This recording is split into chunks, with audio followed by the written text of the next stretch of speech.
Hello दोस्तों, आप सभी को हमारी YouTube चैनल पर स्वागत है। आज हम सुनाने वाले हैं मुंशी प्रेमचंद की कहानी भूत। मुरादाबाद के पंडित सितानाथ चौबे गत 30 वर्षों से वहां के वकीलों के नेता हैं। उनके पिता उन्हें बाल्यावस्था में ही छोड़कर परलोक सिधारे थे। घर में कोई संपत्ति न थी। माता ने बड़े बड़े कष्ट झेलकर उन्हें पाला और पढ़ाया। सबसे पहले वह कचहरी में 15 मासिक पर नौकर हुए, फिर वकालत की परीक्षा दी, पास हो गए। प्रतिभा थी, 2 ही 4 वर्षों में वकालत चमक उठी। जब माता का स्वर्गवास हुआ तब पुत्र का शुमार जिले के गण्यमान्य व्यक्तियों में हो गया था। उनकी आमदनी 1000 रुपये महीने से कम न थी। एक विशाल भवन बनवा लिया था, कुछ जमींदारी ले ली थी, कुछ रुपये बैंक में रख दिए थे और कुछ लेन देन में लगा दिए। इस समृद्धि पर 4 पुत्रों का होना उनके भाग्य को आदर्श बनाए हुए था।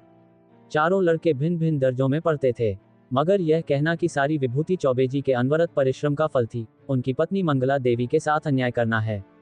मंगला बड़ी सरल, गृह कार्य में कुशल और पैसे का काम धीले में चलाने वाली स्त्री थी।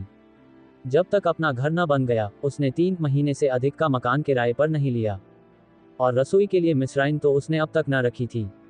उसे अगर कोई व्यसन था तो गहनों का, और चौबे जी को भी अगर कोई व्यसन था तो स्त्री को गहने पहनाने का। वह सच्चे पत्नी परायण मनुष्य थे। साधारणत महफिलों में वेश्याओं से हंसी मजाक कर लेना उतना बुरा नहीं समझा जाता, पर पंडित जी अपने जीवन में कभी नाच गाने की महफिल में गए ही नहीं। 5 बजे तड़के से लेकर 12 बजे रात तक उनका व्यसन मनोरंजन, पढ़ना लिखना, अनुशीलन जो कुछ था कानून था। न उन्हें राजनीति से प्रेम था, न जाति सेवा से। ये सभी काम उन्हें व्यर्थ से जान पड़ते थे। उनके विचार में अगर कोई काम करने लायक था तो बस कचहरी जाना, बहस करना, रुपये जमा करना और भोजन करके सो रहना। जैसे वेदांती को ब्रह्म के अतिरिक्त जगत मिथ्या जान पड़ता है, वैसे ही चौबे जी को कानून के सिवा सारा संसार मिथ्या प्रतीत होता था। सब माया थी, एक कानून ही सत्य था। चौबे जी के मुख चंद्र में केवल एक कला की कमी थी, उनके कोई कन्या न थी। पहलौठी कन्या के बाद फिर कन्या हुई ही नहीं और न अब होने की आशा ही थी। स्त्री और पुरुष दोनों उस कन्या को याद करके रोया करते थे।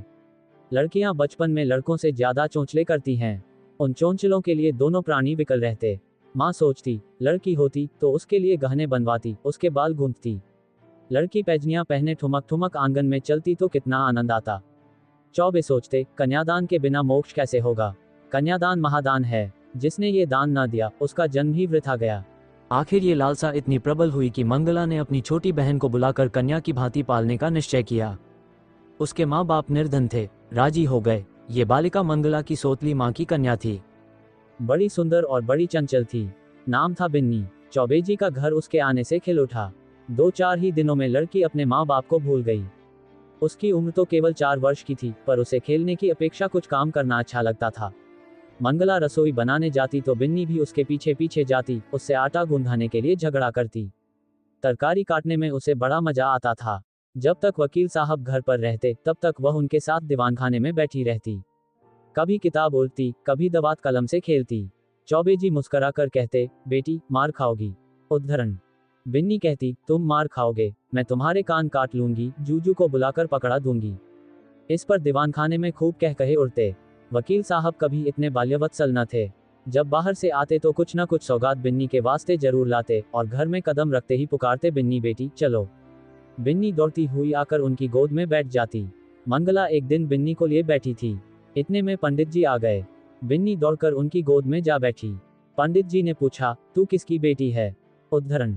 बिन्नी, ना बताऊंगी। उद्धरण। मंगला, कह दे बेटा, जीजी की बेटी हूँ। उद्धरण। पंडित, तू मेरी बेटी है बिन्नी की इनकी। बिन्नी, ना बताऊंगी। पंडित, अच्छा, हम लोग आंखें बंद किए बैठे हैं। बिन्नी जिसकी बेटी होगी उसकी गोद में बैठ जाएगी। बिन्नी उठी और फिर चौबे जी की गोद में बैठ गई। पंडित, मेरी बेटी है, मेरी बेटी है, अब न कहना कि मेरी बेटी है। उद्धरण। मंगला, अच्छा, जाओ बिन्नी, अब तुम्हें मिठाई न दूंगी, गुड़िया भी न मंगा दूंगी। उद्धरण। बिन्नी, भैया जी मंगवा देंगे, तुम्हें न दूंगी। उद्धरण। वकील साहब ने हंसकर बिन्नी को छाती से लगा लिया और गोद में लिए हुए बाहर चले गए। वह अपने इष्ट मित्रों को भी इस बाल क्रीड़ा का रसास्वादन कराना चाहते थे। आज से जो कोई बिन्नी से पूछता कि तू किसकी बेटी है, तो बिन्नी चट कह देती, भैया की। उद्धरण। एक बार बिन्नी का बाप आकर उसे अपने साथ ले गया। बिन्नी ने रो रो कर दुनिया सिर पर उठा ली। इधर चौबेजी को भी दिन काटना कठिन हो गया। 1 महीना भी न गुजरने पाया था कि वह फिर ससुराल गए और बिन्नी को लिवा लाए। बिन्नी अपनी माता और पिता को भूल गई। वो चौबेजी को अपना बाप और मंगला को अपनी माँ समझने लगी। जिन्होंने उसे जन्म दिया था वे अब गैर हो गए। कई साल गुजर गए। वकील साहब के बेटों के विवाह हुए। उनमें से 2 अपने बाल बच्चों को लेकर अन्य जिलों में वकालत करने चले गए। 2 कॉलेज में पढ़ते थे। बिन्नी भी कली से फूल हुई। ऐसी रूप गुणशील वाली बालिका बिरादरी में और न थी पढ़ने लिखने में चतुर, घर के काम धंधों में कुशल, बूटे कसीदे और सीने पिरोने में दक्ष, पाककला में निपुण, मधुरभाषिणी, लज्जाशीला, अनुपम रूप की राशि। अंधेरे घर में उसके सौंदर्य की दिव्य ज्योति से उजाला होता था। उषा की लालिमा में, ज्योत्सना की मनोहर छटा में, खिले हुए गुलाब के ऊपर सूर्य की किरणों से चमकते हुए तुषार बिंदु में भी वह प्राणप्रद सुषमा और वह शोभा न थी। श्वेत हेम मुकुटधारी पर्वत में भी वह शीतलता न थी, जो बिन्नी अर्थात विंध्येश्वरी के विशाल नेत्रों में थी। चौबे जी ने बिन्नी के लिए सुयोग्य वर खोजना शुरू किया। लड़कों की शादियों में दिल का अरमान निकाल चुके थे। अब कन्या के विवाह में हौसले पूरे करना चाहते थे।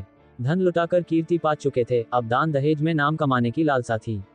बेटे का विवाह कर लेना आसान है, पर कन्या के विवाह में आबरू निभाह ले जाना कठिन है। नौक पर सभी यात्रा करते हैं।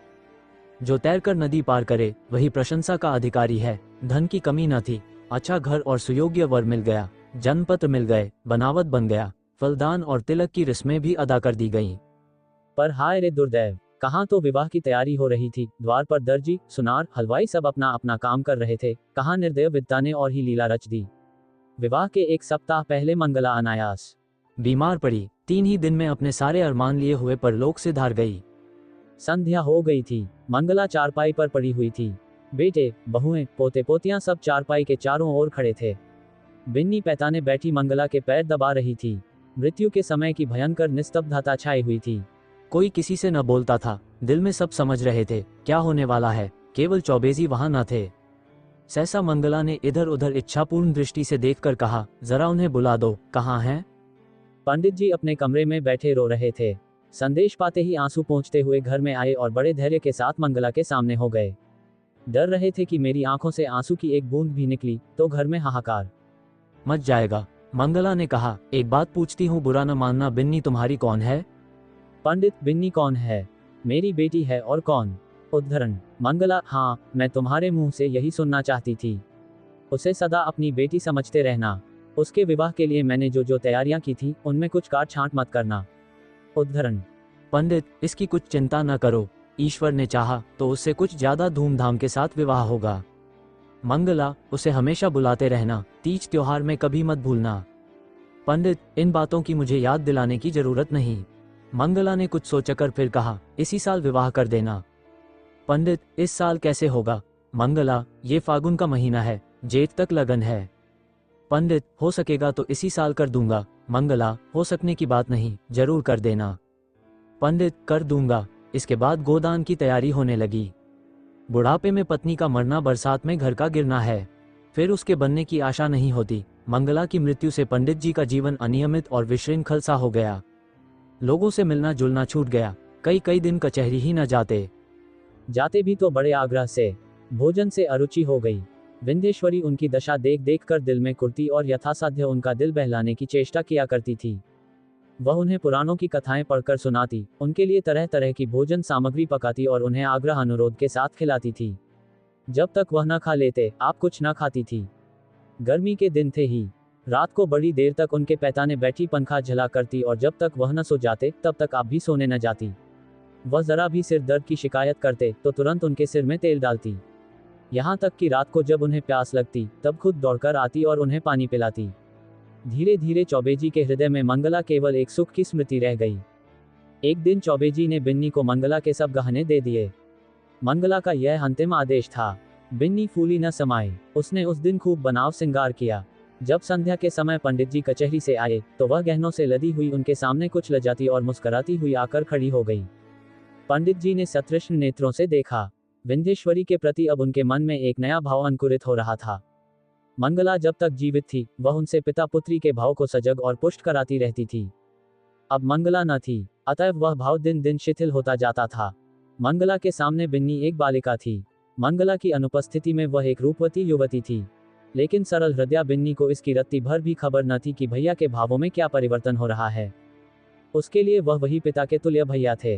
वह पुरुषों के स्वभाव से अनभिज्ञ थी। नारी चरित्र में अवस्था के साथ मातृत्व का भाव दृढ़ होता जाता है। यहाँ तक कि एक समय ऐसा आता है जब नारी की दृष्टि में युवक मात्र पुत्र तुल्य हो जाते हैं। उसके मन में विषय वासना का लेश भी नहीं रह जाता, किंतु पुरुषों में यह अवस्था कभी नहीं आती। उनकी कामेंद्रियां क्रियाहीन भले ही हो जाया, पर विषय वासना संभवतः और भी बलवती हो जाती है। पुरुष वासनाओं से कभी मुक्त नहीं हो पाता, बल्कि ज्यों-ज्यों अवस्था ढलती है त्यों-त्यों ग्रीष्म ऋतु के अंतिम काल की भांति उसकी वासना की गर्मी भी प्रचंड होती जाती है। वो तृप्ति के लिए नीच साधनों का सहारा लेने को भी प्रस्तुत हो जाता है। जवानी में मनुष्य इतना नहीं गिरता, उसके चरित्र में गर्व की मात अधिक रहती है। जो नीच साधनों से घृणा करता है, वह किसी के घर में घुसने के लिए जबरदस्ती कर सकता है, किंतु परनाले के रास्ते नहीं जा सकता। पंडित जी ने बिन्नी को सतृष्ण नेत्रों से देखा और फिर अपनी इस उच्छृंखलता पर लज्जित होकर आंखें नीची कर लीं। बिन्नी इसका कुछ मतलब न समझ सकी। पंडित जी बोले, तुम्हें देखकर मुझे मंगला की उस समय की याद आ रही है जब वह विवाह के समय यहाँ आई थी। बिल्कुल ऐसी सूरत थी, यही गोरा रंग, यही प्रसन्न मुख, यही कोमल गाल, यही लजीली आंखें। वह चित्र अभी तक मेरे हृदय पट पर खिंचा हुआ है, कभी नहीं मिट सकता। ईश्वर ने तुम्हारे रूप में मेरी मंगला मुझे फिर दे दी। बिन्नी, आपके लिए क्या जलपान लाऊं? पंडित, ले आना। अभी बैठो, मैं बहुत दुखी हूँ। तुमने मेरे शोक को भुला दिया है। वास्तव में तुमने मुझे जिला लिया, नहीं तो मुझे आशा न थी कि मंगला के पीछे मैं जीवित रहूंगा। तुमने प्राणदान दिया, नहीं जानता तुम्हारे चले जाने पर मेरी क्या दशा होगी। बिन्नी, कहाँ चले जाने के बाद? मैं तो कहीं नहीं जा रही हूँ। पंडित, क्यों? तुम्हारे विवाह की तिथि आ रही है, चली ही जाओगी। बिन्नी सकुचाती हुई, ऐसी जल्दी क्या है? पंडित, जल्दी क्यों नहीं, जमाना हंसेगा। बिन्नी, हंसने दीजिए, मैं यहीं आपकी सेवा करती रहूंगी। पंडित, नहीं बिन्नी, मेरे लिए तुम क्यों हलकान होगी?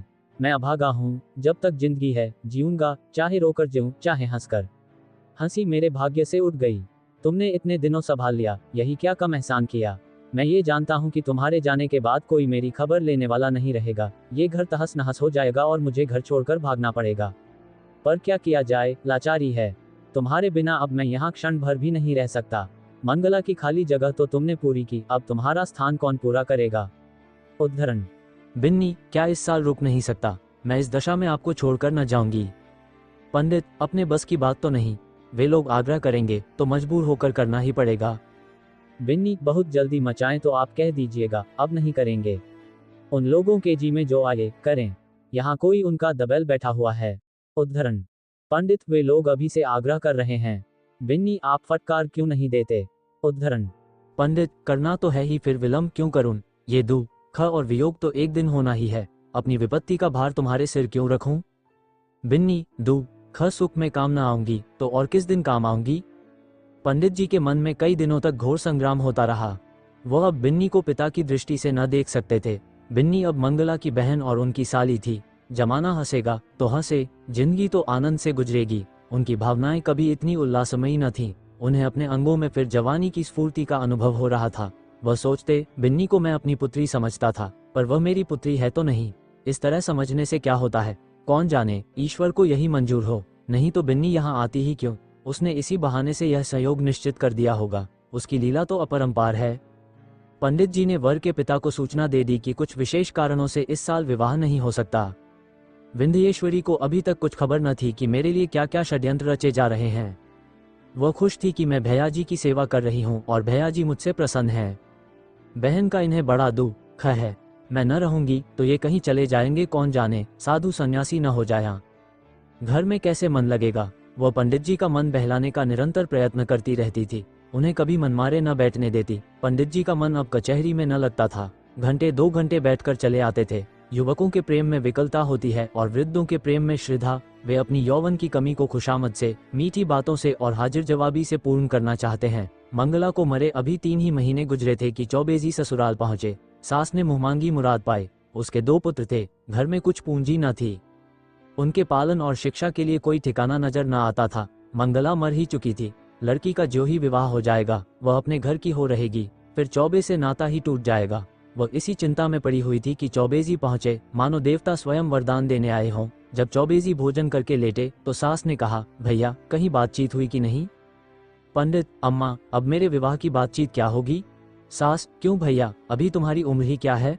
पंडित, करना भी चाहूं तो बदनामी के डर से नहीं कर सकता, फिर मुझे पूछता ही कौन है?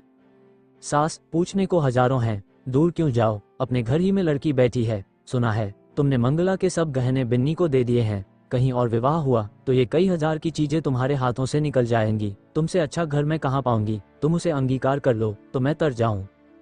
अंधा क्या मांगे, दो आंखें। चौबेजी ने मानो विवश होकर सास की प्रार्थना स्वीकार कर ली। बिन्नी अपने गांव के कच्चे मकान में अपनी मां के पास बैठी हुई है। अब की चौबेजी ने उसकी सेवा के लिए एक लौड़ी भी साथ कर दी है। विंध्येश्वरी के दोनों छोटे भाई विस्मित होकर उसके आभूषणों को देख रहे हैं।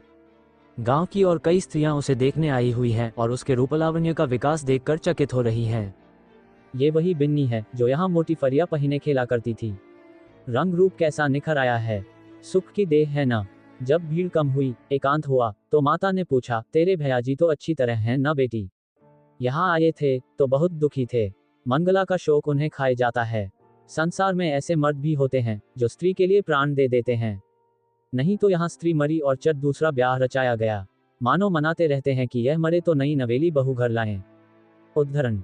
विंध्य उन्हें याद करके रोया करते हैं, चली आई हूँ, न जाने कैसे होंगे। माता, मुझे तो डर लगता है कि तेरा ब्याह हो जाने पर कहीं घबराकर साधु फकीर न हो जाए। विंध्य, मुझे भी तो यही डर लगता है, इसी से तो मैंने कह दिया कि अभी जल्दी क्या है। माता, जितने ही दिन उनकी सेवा करोगी उतना ही उनका स्नेह बढ़ेगा और तुम्हारे जाने से उन्हें उतना ही दुख भी अधिक होगा। बेटी, सच तो यह है कि वह तुम्ही को देखकर जीते हैं। इधर तुम्हारी डोली उठी और उधर उनका घर सत्यानाश हुआ। मैं तुम्हारी जगह होती तो उन्हीं से ब्याह कर लेती। विंध्य, ऐ हटो अम्मा, गाली देती हो। उन्होंने मुझे बेटी करके पाला है, मैं भी उन्हें अपना पिता। माता, चुप रह पगली, कहने से क्या होता है। विंध्य, अरे सोच तो अम्मा, कितनी बेढंगी बात है। माता, मुझे तो इसमें कोई बेढंगापन नहीं देख पड़ता। विंध्य, क्या कहती हो अम्मा, उनसे मेरा मैं तो लाज के मारे मर जाऊं, उनके सामने ताक न सकूं, वह भी कभी न मानेंगे, मानने की बात भी हो कोई। माता, उनका जिम्मा मैं लेती हूँ, मैं उन्हें राजी कर लूंगी। तू राजी हो जा। याद रख, यह कोई हंसी खुशी का ब्याह नहीं है, उनकी प्राणक्षा की बात है, जिसके सिवा संसार में हमारा और कोई नहीं। फिर अभी उनकी कुछ ऐसी उम्र भी तो नहीं है, 50 से 2 ही 4 साल ऊपर होंगे। उन्होंने एक ज्योतिषी से पूछा भी था, उसने उनकी कुंडली देखकर बताया है कि आपकी जिंदगी कम से कम 20 वर्ष की है। देखने सुनने में भी वो 100-200 में एक आदमी है। बातचीत में चतुर माता ने कुछ ऐसा शब्द व्यूह रचा कि सरल बालिका उसमें से निकल न सकी। माता जानती थी कि प्रलोभन का जादू इस पर न चलेगा। धन का, आभूषणों का, कुल सम्मान का, सुखमय जीवन का उसने जिक्र तक न किया। उसने केवल चौबेजी की दयनीय दशा पर जोर दिया। अंत को विंध्येश्वरी ने कहा, अम्मा, मैं जानती हूँ कि मेरे न रहने से उनको बड़ा दुख होगा। ये भी जानती हूँ कि मेरे जीवन में सुख नहीं लिखा है। अच्छा, उनके हित के लिए मैं अपना जीवन बलिदान कर दूंगी। ईश्वर की यही इच्छा है तो यही सही। चौबेजी के घर में मंगल गान हो रहा था। विंध्येश्वरी आज वधू बनकर इस घर में आई है। कई वर्ष पहले वह चौबेजी की पुत्री बनकर आई थी। उसने कभी स्वप्न में भी न सोचा था कि मैं एक दिन इस घर की स्वामिनी बनूंगी। चौबेजी की सज धाज आज देखने योग्य है। तंजेब का रंगीन कुर्ता, कतरी हुई और संवारी हुई मूंछें, खिजाब से चमकते हुए बाल, हंसता हुआ चेहरा, चढ़ी आंखें, यौवन का पूरा स्वांग था। रात बीत चुकी थी। विंध्येश्वरी आभूषणों से लदी हुई, भारी जोड़े पहने, फर्श पर सिर झुकाए बैठी थी।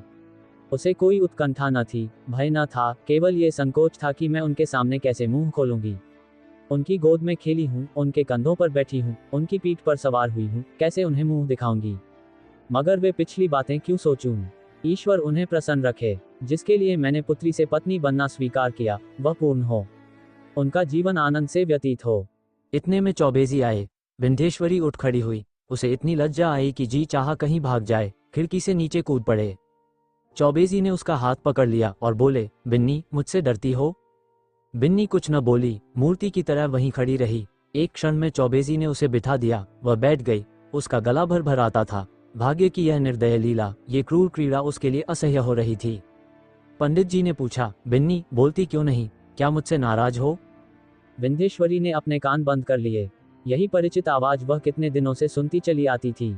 आज वह व्यंग्य से भी तीव्र और उपहास से भी कटु प्रतीत होती थी। सहसा पंडित जी चौंक पड़े, आंखें फैल गईं और दोनों हाथ में ढक के पैरों की भांति सिकुड़ गए। वह 2 कदम पीछे हट गए। खिड़की से मंगला अंदर झांक रही थी। छाया नहीं, मंगला थी सदेह, साकार, सजीव। चौबेजी कांपती हुई टूटी फूटी आवाज से बोले, बिन्नी देखो, वह क्या है? बिन्नी ने घबराकर खिड़की की ओर देखा, कुछ न था। बोली, क्या है? मुझे तो कुछ नहीं दिखाई देता। चौबेजी अब गायब हो गई, लेकिन ईश्वर जानता है, मंगला थी। बिन्नी, बहन। चौबेजी, हाँ, वही, खिड़की से अंदर झांक रही थी। मेरे तो रोए खड़े हो गए। विंध्येश्वरी कांपती हुई बोली, मैं यहाँ नहीं रहूंगी। चौबे, नहीं, बिन्नी, कोई डर नहीं है, मुझे धोखा हुआ होगा। बात यह है कि वह घर में रहती थी, यहीं सोती थी, इसी से कदाचित मेरी भावना ने उसकी मूर्ति लाकर खड़ी कर दी। कोई बात नहीं है। आज का दिन कितना मंगलमय है कि मेरी बिन्नी यथार्थ में मेरी ही हो गई। ये कहते कहते चौबे जी फिर चौंके। फिर वही मूर्ति खिड़की से झांक रही थी। मूर्ति नहीं, सदेह, सजीव, साकार मंगला। अब की उसकी आंखों में क्रोध न था, तिरस्कार न था, उनमें हास्य भरा हुआ था, मानो वह इस दृश्य पर हंस रही है, मानो उसके सामने कोई अभिनय हो रहा है। चौबे जी ने कांपते हुए कहा, बिन्नी, फिर वही बात हुई। वह देखो, मंगला खड़ी है। विंध्येश्वरी चीखकर उनके गले से चिमट गई। चौबे जी ने महावीर का नाम जपते हुए कहा, मैं किवाड़ बंद किए देता हूँ। बिन्नी, मैं इस घर में नहीं रहूंगी। रोकर, भैया जी, तुमने बहन के अंतिम आदेश को नहीं माना, इसी से उनकी आत्मा दुखी हो रही है। मुझे तो किसी अमंगल की आशंका हो रही है। चौबे जी ने उठकर खिड़की के द्वार बंद कर दिए और कहा, मैं कल से दुर्गा पाठ कराऊंगा। आज तक कभी ऐसी शंका न हुई थी। तुमसे क्या कहूँ, मालूम होता है, होगा। उस बात को जाने दो। यहाँ बड़ी गर्मी पड़ रही है, अभी पानी गिरने को 2 महीने से कम नहीं है। हम लोग मंसूरी क्यों न चलें? विंध्ये, मेरा तो कहीं जाने का जी नहीं चाहता। कल से दुर्गा पाठ जरूर कराना। मुझे अब इस कमरे में नींद न आएगी। पंडित ग्रंथों में तो यही देखा है कि मरने के बाद केवल सूक्ष्म शरीर रह जाता है। फिर समझ में नहीं आता ये स्वरूप क्यों कर दिखाई दे रहा है। मैं सच कहता हूँ बिन्नी, अगर तुमने मुझ पर यह दया न की होती तो मैं कहीं का न रहता। शायद इस वक्त मैं बद्रीनाथ के पहाड़ों पर सिर टकराता होता, या कौन जाने विष खाकर प्राणांत कर चुका होता। उद्धरण। विंध्ये, मंसूरी में किसी होटल में ठहरना पड़ेगा। पंडित, नहीं, मकान भी मिलते हैं।